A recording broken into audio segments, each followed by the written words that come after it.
Assalamualaikum warahmatullahi wabarakatuh. Bismillahirrahmanirrahim.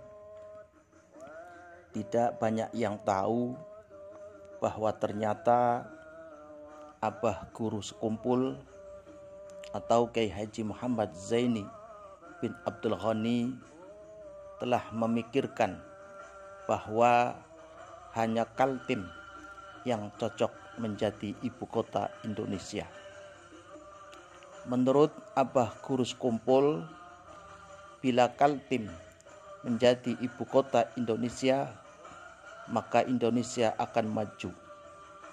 Kaltim lebih layak ketimbang provinsi lainnya di Indonesia.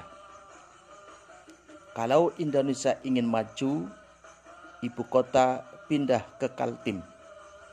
Demikian kurang lebih yang diucapkan Abah Guru Sekumpul, sebagaimana diceritakan oleh Dr. Diauddin, putra Kiai Haji Badaruddin Martapura.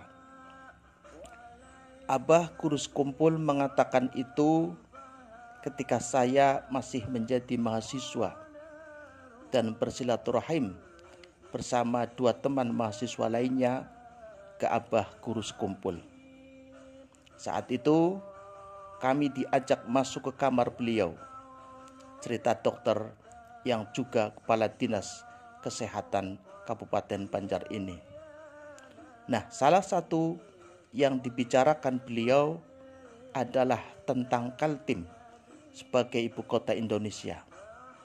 Kalau Indonesia ingin maju, ibu kota pindah ke Kaltim, kata beliau. Lanjut adik pimpinan Pondok Pesantren Darussalam Kiai Haji Hasanuddin. Sejatinya wacana pemindahan ibu kota Indonesia dari kota Jakarta telah bergulir sejak lama. Beberapa daerah muncul sebagai alternatif ibu kota negara, yaitu Palembang, Sumatera Selatan, Karawang, Jawa Barat, Sulawesi Selatan, dan Palangkaraya, Kalimantan Tengah. Namun, nama Kalimantan Timur belum ada yang memunculkan. Rencana memindahkan ibu kota Indonesia ke Kaltim di kalangan pemerintah baru muncul belasan tahun pasca Abah Guru Sekumpul wafat tahun 2005, yaitu pada era pemerintahan Presiden Jokowi. Seolah sepemikiran dengan Abah Guru Sekumpul, pada pidato kenegaraan 16 Agustus 2019, Presiden Jokowi menyampaikan secara gamblang tentang wacana pemindahan ibu kota Indonesia ke Kalimantan Timur. Presiden Jokowi meminta dukungan dari anggota parlemen dan rakyat Indonesia untuk memindahkan ibu kota Indonesia ke Pulau Kalimantan. Presiden Joko Widodo kemudian mengumumkan secara resmi keputusan pemerintah untuk memindahkan ibu kota negara ke Kalimantan Timur pada 26 Agustus 2019. Cerita Abah Guru Sekumpul telah memikirkan bahwa hanya Kaltim yang layak menjadi ibu kota Indonesia ini mendapat respon salah seorang santri yang lama ikut mengaji di Sekumpul, yaitu Ustadz Khairullah Zen.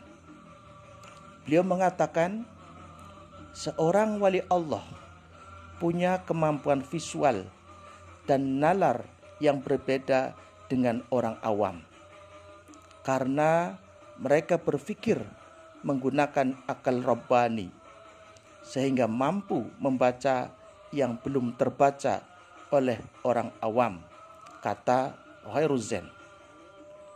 Walaupun hal ini tidak ada dalil gamblangnya dalam Al-Quran ataupun hadis, namun kata Ustadz Khairullah Zain, ada dalil yang diisyaratkan dalam sebuah hadis qudsi.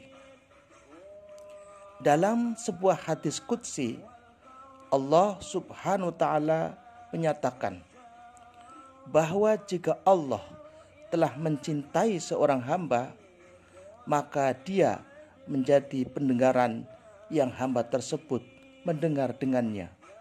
Dia menjadi penglihatan yang hamba tersebut melihat dengannya. Menjadi tangan yang hamba tersebut memukul dengannya. Menjadi kaki yang hamba tersebut berjalan dengannya. Terang pengagum para sufi dan wali ini.